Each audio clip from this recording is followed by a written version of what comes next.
পরিষ্কার ভাষায় বলতে চাই, জনগণের পক্ষ হওয়ার জন্য দেশ স্বাধীন করে নাই। শেষ কথা আপনাদের সামনে বলবো, কাশ্মীর কিসের আন্দোলন করে?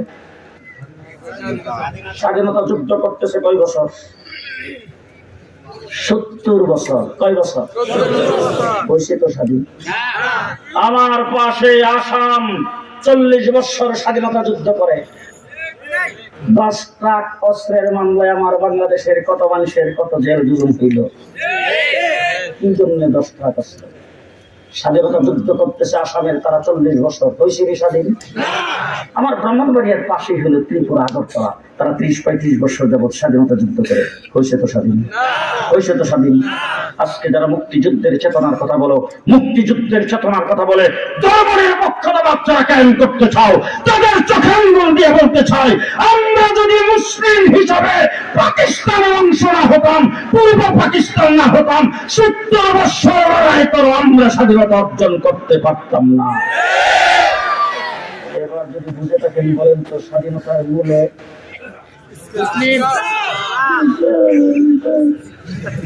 স্বাধীনতার মূলে ইসলাম। আজকেও কিছুক্ষণ আগে প্রধান উপদেষ্টা এবং উপদেষ্টা মন্ডলীর সামনে যে কথাটা বলে আসছি, জুলাই আগস্টের আন্দোলন হয়েছে, রংপুরে গেলাম, আবু সাইদের কবর জিয়ারত করলাম, একটা ছেলে চোখের পানি গাল বেয়ে বেয়ে ঝরতেছে, আমাকে এসে জড়াইয়া ধরে মোবাইলটা আমার সামনে ধরে তুলেন, বলে হুজুর চিনেন কিনা? আমি বললাম হ্যাঁ, এটা তো আবু সাইদ দেখা যায়। বলে হুজুর পাশের লোকটাকে চিনেন কিনা? আমি বললাম তারা তো চিনছি না। বলে হুজুর আমার চেহারার দিকে তাকান। তার চেহারার দিকে তাকাই দেখি ওই ছেলেটাই আবু সাইদের পাশে একসাথে দাঁড়ানো। আমি বললাম সেটা তো তোমাকেই দেখা যাচ্ছে। হু হু করে কান্না শুরু করে দিয়েছেন, আমাকে জড়াইয়া ধরছেন। জিজ্ঞেস করলাম আচ্ছা সে যখন ইন্তেকাল করে তার অবস্থাটা কি ছিল একটু বলো তো দেখি। বলে হুজুর গুলি খাওয়ার পরে যখন সে মাটিতে লুটায় পড়েছেন তখন আল্লাহু আকবার আল্লাহু আকবার বলে স্লোগান দিতেছিলেন। আরে আমার বাংলাদেশের ঢাকা শহরে, রাজশাহীতে, চট্টগ্রামে যারা আন্দোলন করেছেন জুলাই আগস্টের আন্দোলনে, মসজিদে আযান হওয়ার সাথে সাথে রাজপথে জামাতের সাথে নামাজ আদায় করেছে। ইসলামিক রিসার্চ সেন্টারের প্রতিষ্ঠাতা, বর্তমান পৃথিবীর যাকে এক বাক্যে সবাই বলে শাইখুল ইসলাম, মুসলিম জাতির রাহবর হযরতুল আল্লাম জাস্টিস তকি উসমানী বারাকাল্লাহু ফি হায়াতি, ওনার খাত ছাত্র হাকিমুল উম্মত আশরাফ আলী থানভী রাহমাতুল্লাহি আলাইহির সর্বশেষ নিশানি, সর্বশেষ খলিফা হাদ্দবীর হযরত রাহমাতুল্লাহি আলাইহির সুযোগ্য খলিফা ফকিহুল মিল্লাত মুফতি আব্দুর রহমান রাহমাতুল্লাহি আলাইহি সহ আমাদের আকাবের আসলাফের হাতে গড়া সৈনিক বন্ধুবর হযরত মাওলানা মুফতি মিজানুর রহমান সাইদ সাহেব, উনি খতমে বুখারী করবেন এবং আপনাদেরকে কর্মসূচি দিবেন। কিছু আলোচনা উনি শুরু করেছিলেন, আমি এখানে আসার পরে যেগুলি শুনলাম এর আলোকে আমি যে কথাটা বলতে চাই, বর্তমান পৃথিবীতে শিক্ষা দীক্ষার দিকে মানুষ খুবই অগ্রগামী। আমাদের দেশে একটা প্রবাদ আছে, শিক্ষা জাতির মেরুদণ্ড। টকশোতে তৃতীয় মাত্রাতে এখন অনেকের মুখ থেকে শুনি শিক্ষা জাতির প্রাণ।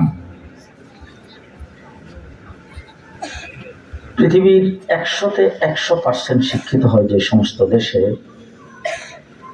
গোটা পশ্চিমা দুনিয়া, ইউরোপ, আমেরিকা, কানাডা, ওই সমস্ত দেশগুলি আমি বারবার সফর করেছি। 3 বছর বয়স হলে বাধ্যতামূলক স্কুলে ভর্তি করতে হয়, না হলে মা বাবাকে জরিমানা গুনতে হয়। প্রত্যেক দিন তাকে স্কুলে নিয়ে যাইতে হবে, টাইম মতো আবার নিয়ে আসতে হবে। শিক্ষার যাবতীয় উপায় উপকরণ সব 100% ফ্রি। পৃথিবী বিখ্যাত ইউনিভার্সিটি, অক্সফোর্ড বিশ্ববিদ্যালয় থেকে শুরু করে আমার বাংলাদেশের কেজি কিন্ডার গার্ডেন পর্যন্ত সকল শিক্ষা প্রতিষ্ঠান পার্ট টাইম। আমি আপনাদের সামনে কথা বলতেছি, আপনারা জিন্দা আছেন তো সবাই? আমি তো কবরস্থানে কথা বলতেছি না, আপনারা জিন্দা আছেন যেটা আমার মধ্যে মধ্যে একটু জানাই। সমস্ত শিক্ষা প্রতিষ্ঠান পার্ট টাইম, ক্লাস টাইমে শুরু, ক্লাস টাইম শেষ, বিদায়।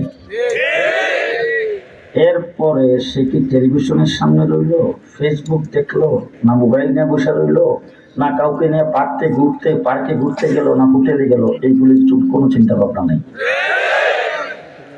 একমাত্র শুধুমাত্র কেবলমাত্র শুধু বাংলাদেশে নয়, গোটা পৃথিবী আসমানের নিচে জমিনের উপরে একটাই শিক্ষা প্রতিষ্ঠান, কওমি এবং দেওবন্দি মাদ্রাসা, 24 ঘন্টা উস্তাদ ছাত্রদের পেছনে মেহনত করে। রাত্রেও ছুটি নেই। আমাদের দেশের উন্নত শিক্ষা ব্যবস্থা যেগুলি, কেজি, কিন্ডার গার্ডেন, এগুলিতে তো বোধ হয় তাহাজ্জুদের সময় ক্লাস হয়, এশার পরে। যে আসেন আমার মাদ্রাসা এসে দেখবেন এশার নামাজের পরও ক্লাস হচ্ছে, ফজরের পরও ক্লাস হচ্ছে, তাহাজ্জুদের সময়ও ক্লাস হচ্ছে। আমি এক মাদ্রাসায় গেলাম সিলেটে, রাত্রিবেলা প্রায় 10টা, 10:30 থেকে। মাদ্রাসার মাঠে যাই গাড়ি থামাইছি, দেখি ভিতরে লাইট বন্ধ, দরজা খোলা, 2 সারিতে ছাত্র শুয়ে গেছেন, মধ্যখানে মাথা, দুই দিকে পাও। মাথার কাছে দিয়ে একজন শিক্ষক আস্তে আস্তে বেত নিয়ে হাঁটাচলা করতেছে। আমি শিক্ষককে ডাক দিলাম, ইশারা দিলাম, সে বের হয়ে আসলো, দৌড়ে এসে আমার সঙ্গে মুসাফা করলো। আমি জিজ্ঞেস করলাম, এটা কোন বিভাগ? বলে, হুজুর হেফজখানা। ছাত্র এখন কি করতেছে? বলে, হুজুর ছাত্রদেরকে ঘুম পাড়াই দিচ্ছে। ঘুম পাড়াই দিচ্ছেন, আপনি এখানে কি করেন? বলে, হুজুর যতক্ষণ না ঘুমায় সুন্নত তরিকায় ডান করে শোয়াইছি, যতক্ষণ এরা না ঘুমাবে ততক্ষণ আমি যদি এখানে না থাকি একজন আরেকজনের সঙ্গে গল্প শুরু করে দিবে। বের করেন আরেকটা শিক্ষা প্রতিষ্ঠান বাংলাদেশ আছে?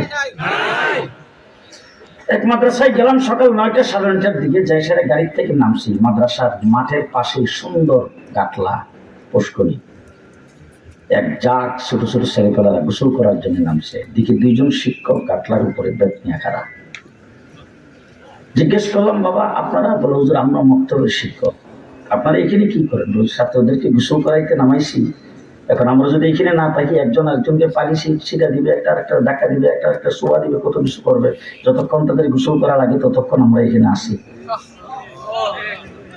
বের করেন। আছে আছে এক কথাই বলতে হয়, কওমি মাদ্রাসা মানুষ গড়ার কারখানা। কওমি আলেম ওলামায়ে কেরাম, শিক্ষকেরা যারা মাদ্রাসায় পড়া, তারা মানুষ গড়ার কারিগর। আপনি যদি আপনার বাচ্চাটাকে স্কুল বা কেজিতে, কিন্ডার গার্ডেন কোথাও পড়াইতে চান, ছোট বাচ্চাকে ভর্তি করেছেন, আমি ঢাকা শহরে দেখি এখন সকালবেলা উঠে মার কোলে বাচ্চা ঘুমাই গেছে, স্কুলে নিয়ে যাইতেছে। এরকম ছোট বাচ্চা স্কুলে ভর্তি হয়েছে, তাকে যদি বাড়তি কিছু শিখাইতে চান, যে স্কুলে সে ভর্তি হয়েছে সেই স্কুলের কোন একজন মাস্টারকে যদি যায় আপনি বলেন, মাস্টার সাহেব একটু বিকালবেলা সন্ধ্যার পরে আধা ঘন্টার সময় যদি আমাকে একটু দিতেন, আমার বাচ্চারা আপনার কাছে আসবে, অথবা আপনি আমার বাসায় যাইয়া এক কাপ চাও খাইলেন, আর আমার বাচ্চাটাকে আধা ঘন্টা একটু পড়াইবেন, একটু বাড়তি কিছু শিখাইতে চাই, ABCD, ক খ, সরে অসরায়া, 1 2 3 এইসব শিক্ষা দেওয়ার জন্য যদি আধা ঘন্টার জন্য কোনো একজন শিক্ষককে দায়িত্ব দেন, প্রাইভেট টিউশন ফি লাগবে না তো?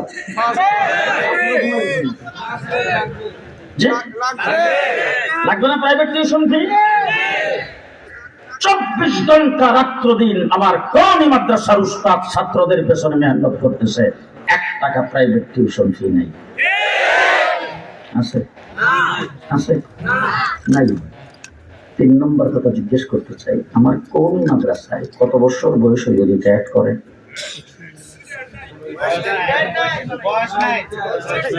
আমার শেখ মুর্শিদ আল্লাহ মাহমুদ শফি রহমতুল্লাহ আলাইহি 103 বছর বয়সে ইন্তেকাল করেছেন। রিটায়ার করেছেন কয় বছরে? হাফিজ হুজুর কত বছর বয়সে রিটায়ার করছিলেন বলেন? রিটায়ার পেনশন কোন মাদ্রাসায় নাই। মৃত্যুর আগ পর্যন্ত মানুষ করার কারিগর হিসাবে এলেমের মেহনত করে যাচ্ছেন, দ্বীনের মেহনত করে যাচ্ছেন 24 ঘন্টা। শেষটা বলবো,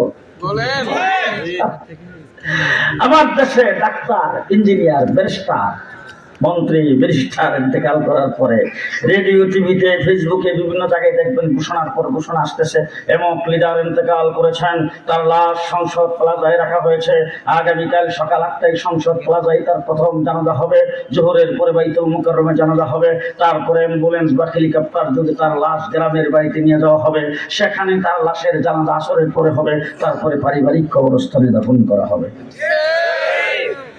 ঠিক কিনা বলে? আর আমার বাংলাদেশ শুধু নয়, গোটা পৃথিবীর কওমি মাদ্রাসা, দেওবন্দি মাদ্রাসার উলামায়ে কেরাম আজীবন শেষ নিঃশ্বাস ত্যাগ করা পর্যন্ত মানুষ করার কারিগর হিসাবে ইলমের খেদমত করেছেন, কোরআনের খেদমত করেছেন, হাদিসের খেদমত করেছেন। যখন ইন্তেকাল করেছেন রাষ্ট্র মাদ্রাসায়। আল্লামা আহমদ শফীকে কোথায় দাফন করেছে? নূর হোসেন কাসিম সাহেবকে কোথায় দাফন করেছে? মুফতি আমিনী সাহেবকে কোথায় দাফন করেছে?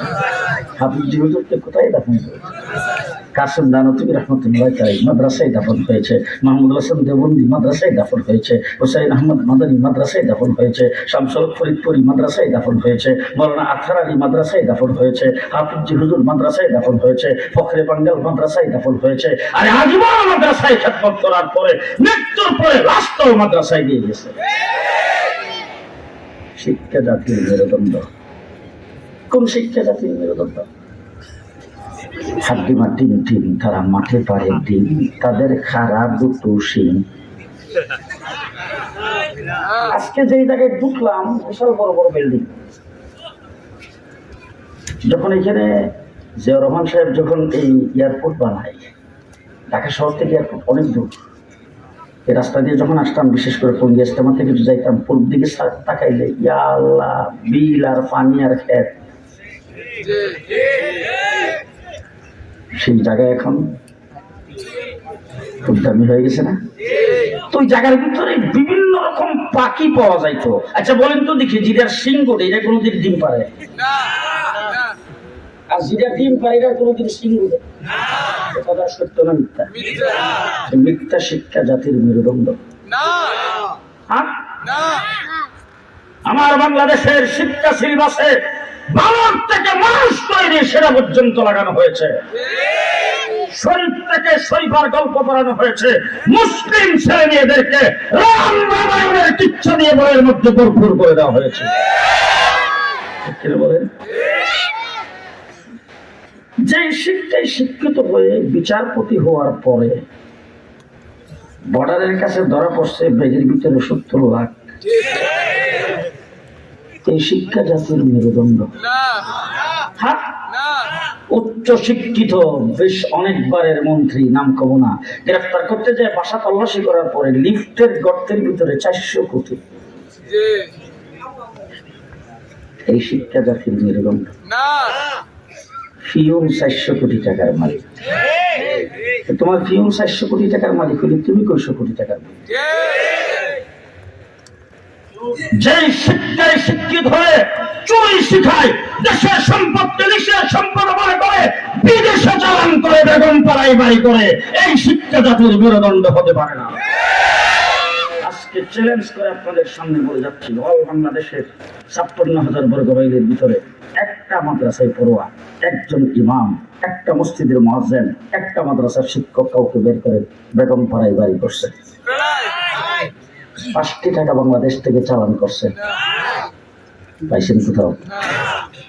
ও আমার ভাইরা, আজকে যদি বড় বড় ইংরেজি শিক্ষিত, বড় বড় শিক্ষিত সমাজ কাউকে যদি জিজ্ঞেস করেন, আচ্ছা এত বড় শিক্ষিত আপনি যে পিএইচডি করেছেন, আপনি যে বিসিএস ক্যাডার, আপনি বুদ্ধিজীবী, আচ্ছা বলেন তো আপনার শিক্ষাটা শুরু হয়েছে কোথেকে? আপনার শিক্ষার গোড়া কোথায়? অনেকক্ষণ চিন্তা ভাবনা করে একজন বলবে যে বাংলা একাডেমির থেকে শুরু, আরেকজন পাশে থেকে না না না না, দেশ স্বাধীনের পরে শিক্ষা মন্ত্রণালয় কায়েম করে সেই মন্ত্রণালয়ের মাধ্যমে দেশের শিক্ষা সিলেবাস শুরু করেছেন। একজন বলবে না, ঢাকা বিশ্ববিদ্যালয়ের থেকে শুরু।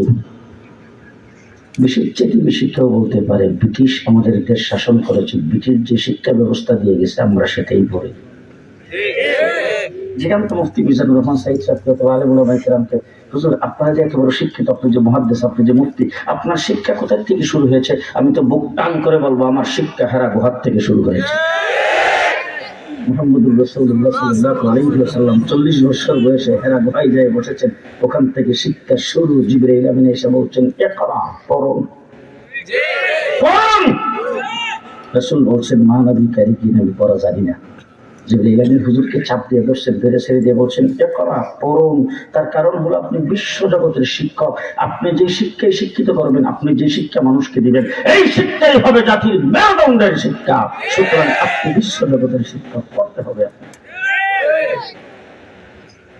আজকে আমার দেশে প্রত্যেক বৎসরে বৎসরে বিভিন্ন রকম সিলেবাস তৈরি করে।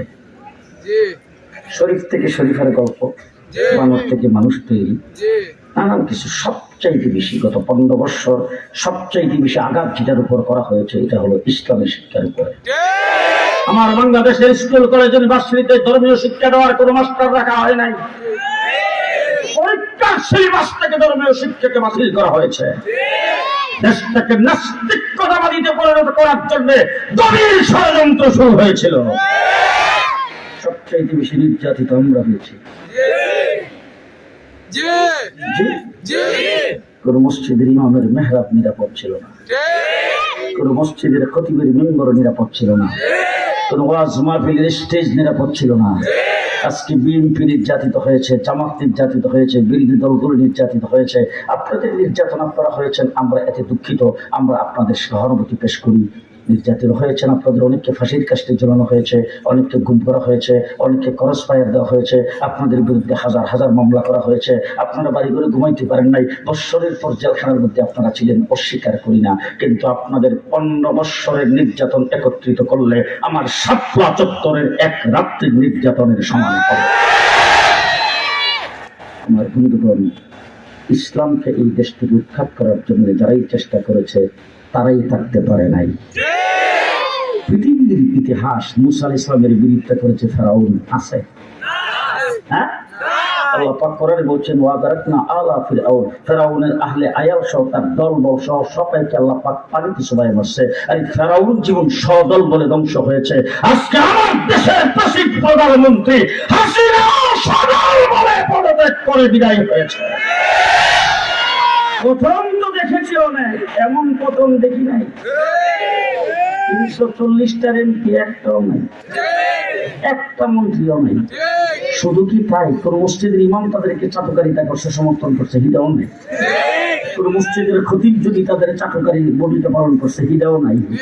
কোন মাদ্রাসার শিক্ষক, মাদ্রাসার মুহতামিম যদি তাদের তলবি বাহকের ভূমিকা পালন করছেন, হিদাও নাই।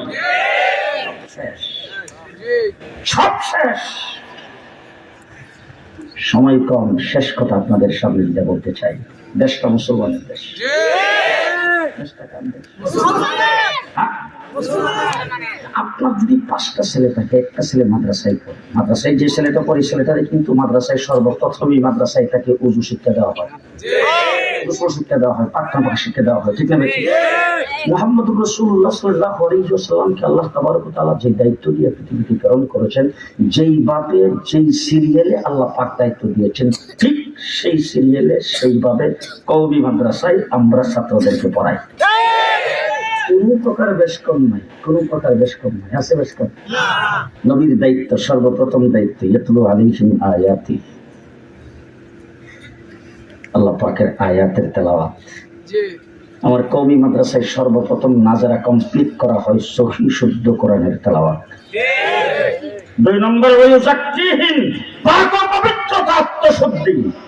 কওমি মাদ্রাসার নূরানি মক্তবে যারা পড়বে তাদের দোয়ায়ে মাসতুম সব মুখস্থ, মাসতুম দোয়া করি সবগুলি মুখস্থ, উযুর সুন্নাত মুখস্থ, গোসলের সুন্নাত মুখস্থ, তায়াম্মুমের সুন্নাত মুখস্থ, খাওয়ার সুন্নাত, উঠার সুন্নাত, বসার সুন্নাত, হাঁটার সুন্নাত, টুপির সুন্নাত, মাথার চুল কাটার সুন্নাত, হাতে পায়ে নখ কাটার সুন্নাত, 24 ঘন্টা সমস্ত সুন্নতের উপর আমল সব মুখস্থ।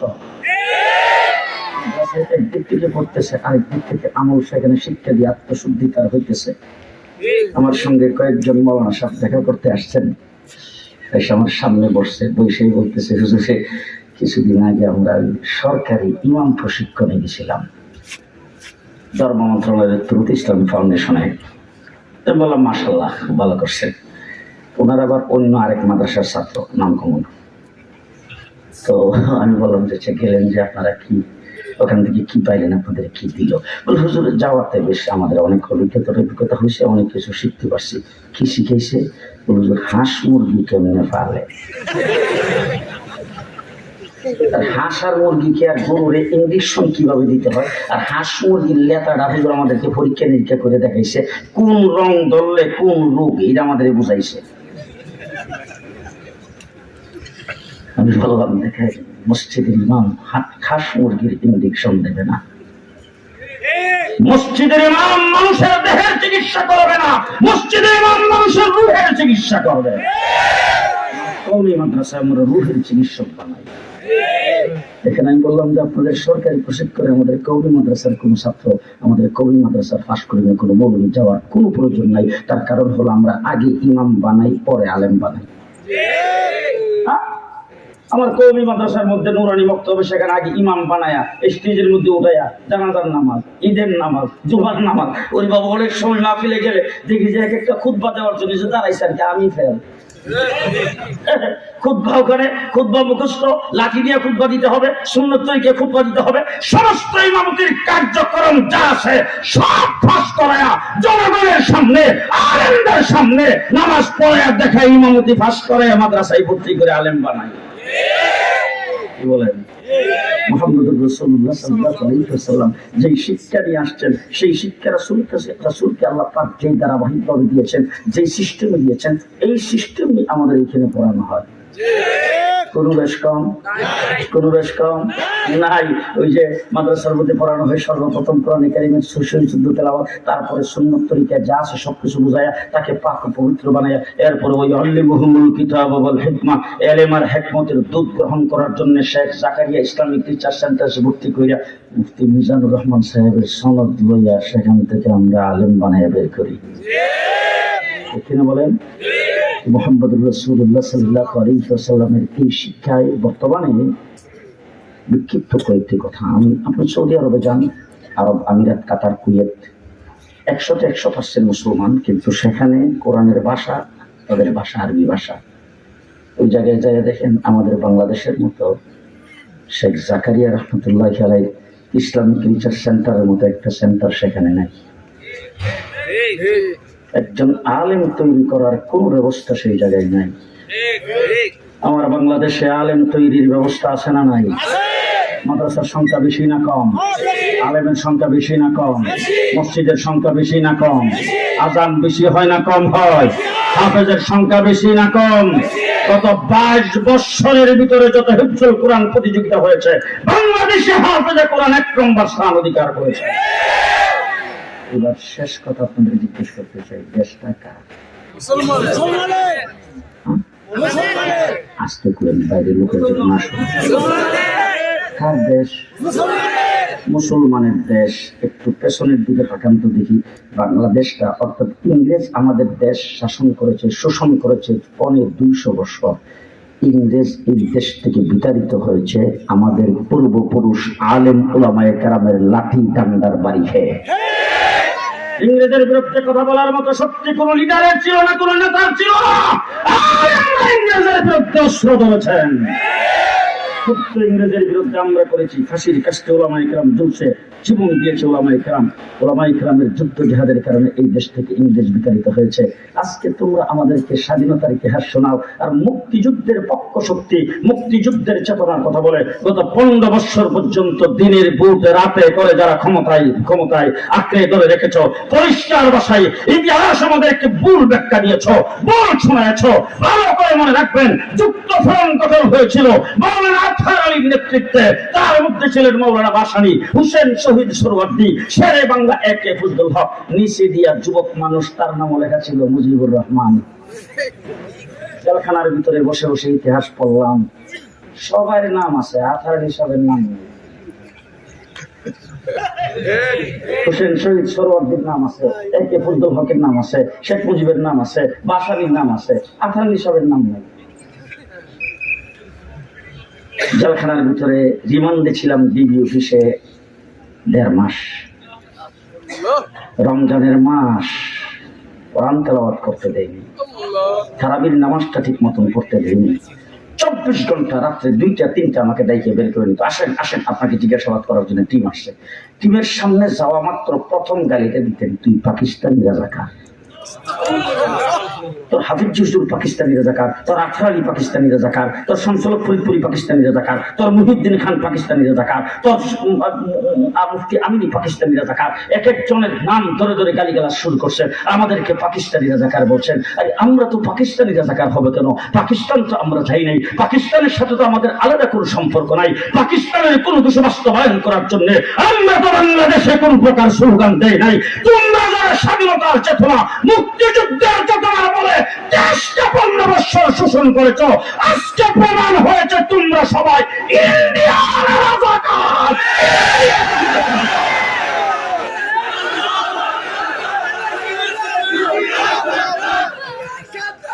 যাদেরকে রাজাকার বলে গালি দিয়েছ তাদের দ্বারা বাংলাদেশ শঙ্কিত নয়, তারা হলো দেশের দেশপ্রেমিক, তোমরা হলো দেশদ্রোহী। পরিষ্কার বলছি, আজকে প্রধান উপদেষ্টার সামনে বলে আসছি, সচিবালয়ে আগুন তোমরাই দিয়েছ, আমার একজন আইনজীবীকে চট্টগ্রামে সবাই করে তোমরাই হত্যা করেছ। দেশটাকে অকার্যকর রাষ্ট্রে পরিণত করার জন্য তোমাদের ষড়যন্ত্র চলমান। পরিষ্কার ভাষায় বলতে চাই, এই সাপ বাংলার মাটিতে পূরণ হবে না। এই মাঝখানে দেখবেন কেউ যদি কথা না করে কাওয়া কাদের দলের লোক, এই সাপ বাংলার মাটিতে পূরণ হবে না। পরাজিত শক্তিকে বাংলাদেশে ঋণ করতে দেওয়া হবে না ইনশাআল্লাহ। প্রস্তুত আছেন তো? প্রস্তুত আছেন তো? দেশটা মুসলমানের দেশ। কার দেশ? কার দেশ? 1947 আমরা স্বাধীনতা অর্জন করেছি, একটার নাম হিন্দুস্তান আর একটা পাকিস্তান। আমার সাথে কথা বলবেন, একবার হিন্দুস্তান আর একবার পাকিস্তান। আমরা তখন কোন ভাগে ছিলাম? কোন ভাগে ছিলাম? পাকিস্তানে ছিলাম। এবার জানা থাকলে বলেন তো, কলিকাতার ভাষা কি? বাংলা। তারা জাতে কি? বাঙালি। আমাদের ভাষা বাংলা, আমরা জাতে বাঙালি। এরাও বাঙালি, আমরাও বাঙালি। কলিকাতার তারাও বাংলা ভাষায় কথা বলে, আমরাও বাংলা ভাষায় কথা বলে। তারা হলো হিন্দুস্তানের অংশ। আমরা বাংলা ভাষাভাষী হইয়া, বাঙালি জাতি হইয়া আমরা কেন হইলাম পাকিস্তানের অংশ? বলেন তো দেখি। আমরা কেন পাকিস্তানের অংশ হয়েছিলাম? জি, পরিষ্কার ভালো করে মনে রাখবেন, 1947 সনে আমরা স্বাধীনতা অর্জন করেছি মুসলিম মেজরিটি আর মুসলিম অধ্যুষিত হওয়ার কারণে।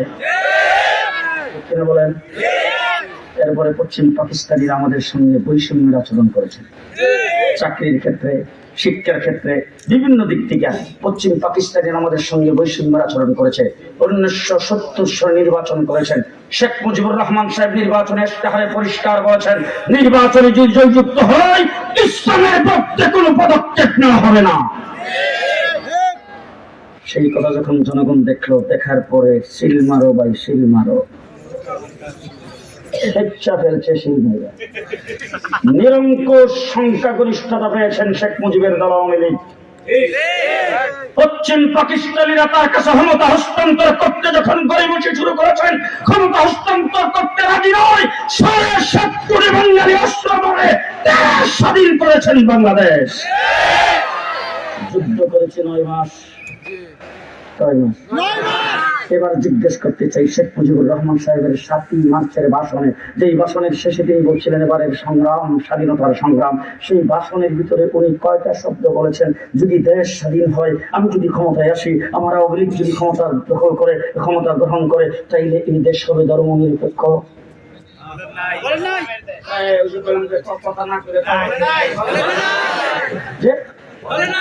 বলছেন?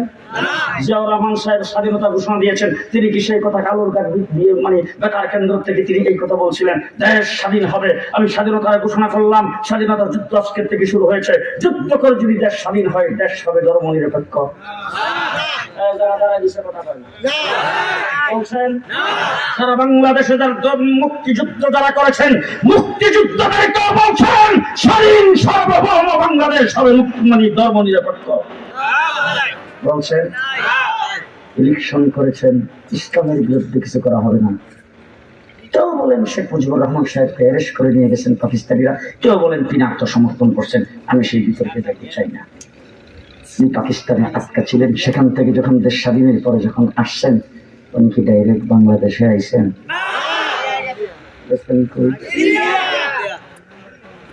লন্ডন, সেখানে যাই একটা প্রেসক্রিপশন নিয়েছে, ওখান থেকে তিনি আসছেন দিল্লি, ওই জায়গায় এসে আরেকটা প্রেসক্রিপশন গ্রহণ করেছেন। বাংলাদেশে এসে ৭২-এর সংবিধান প্রণয়ন করেছেন ধর্ম নিরপেক্ষ।